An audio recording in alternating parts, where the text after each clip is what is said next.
You guys, is anyone else questioning everything about their business right now? Because I completely kind of feel like I'm in the startup phase again, and I didn't think I was going to be here in year 6 of my business.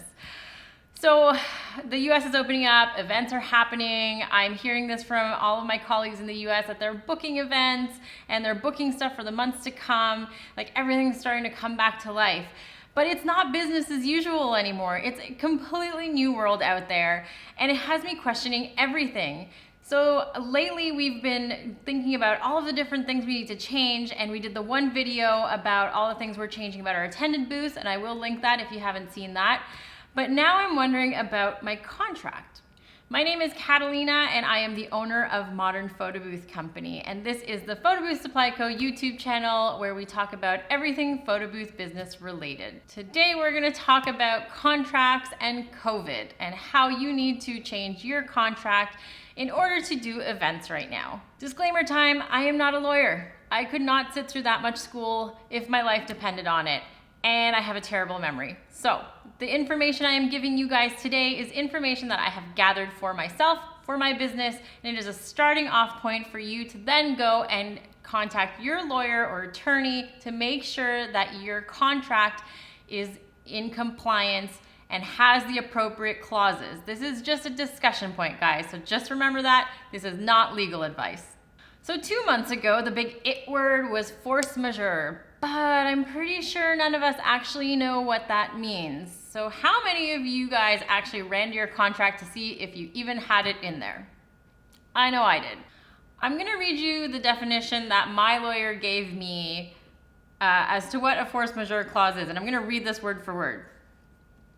So again, I'm quoting this from my lawyer, Momentum Law, and you can find this on their website as well. The force majeure clause is a common contract provision that allows a party to suspend or terminate the performance of its obligations when certain circumstances beyond their control arise.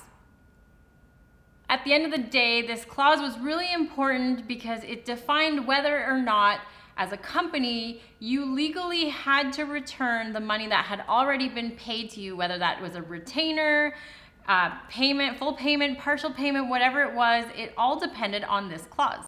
Now, even if you had this clause in your contract, it may not have been effective unless it specifically stated that it was triggered by an epidemic or a quarantine. I don't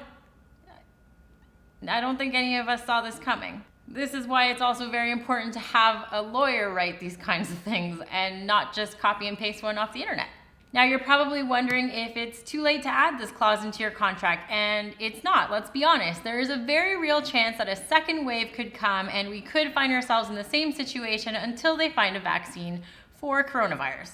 So the force majeure clause covered you for a lockdown, but the lockdown is lifting, so that opens a whole new slew of things that we need to consider. And the first thing that comes to mind for me and my staff is having a safe work environment. And funny enough, that is going to be the next clause that we're going to talk about. Now imagine this. You get booked for a job, it's outdoors, you have lots of space, they've set up crowd control so that you guys can social distance. You're going to come prepared with all of the equipment that you need to be safe, and you feel very comfortable executing this event.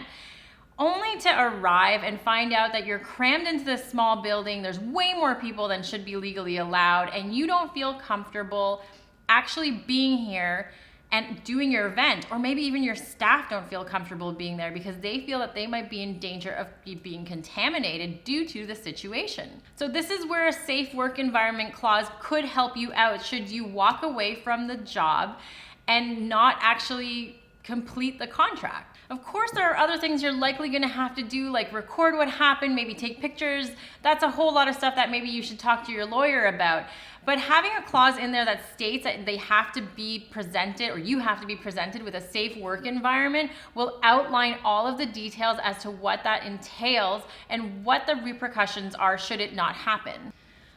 You might start to see people booking for future months, which means deposits, and that means money. Remember what that looks like? I certainly don't. Moving on. Does your contract state that your deposit is non-refundable, or does it state that you have a non-refundable retainer? Because funny enough, those two words make a huge difference, deposit or retainer. Depending on where you are, some laws state that deposits, regardless of whether or not they're outlined as non-refundable, are in fact refundable.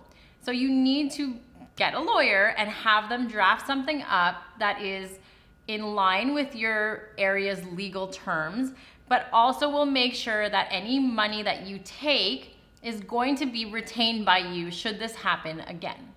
Now, the one thing I did learn about COVID is that even if somebody were to have canceled due to the shutdown and because neither of us were able to perform on the contract, that any work that had already been done is still something that I can charge for. Now, again, this is in Ontario that we were allowed to do this, so always check with your legal team, but work that has already been rendered, you can charge for that. And that's why it's also important to make an outline in your retainer stating what exactly that retainer or deposit is covering. How many of you had to postpone a ton of events to next year?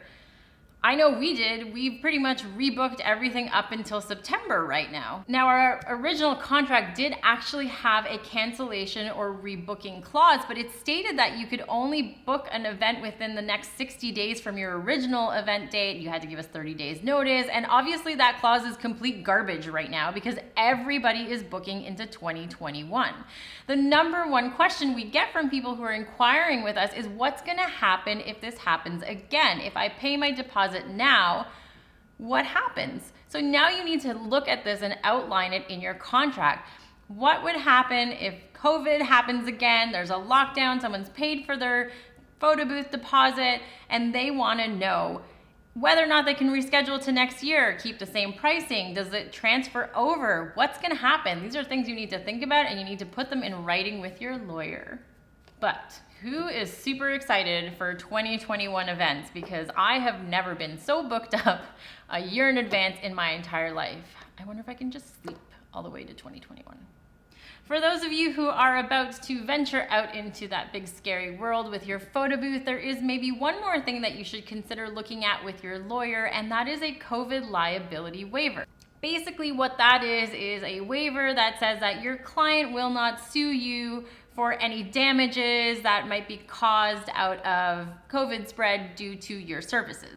Obviously, you still need to make every precaution possible to make sure that you mitigate any cross-contamination. And again, if you haven't made that plan yet, please feel free to check out the video we did last week on the 6 steps that we're taking for attended booths, and I'll make sure to link that at the end of this video.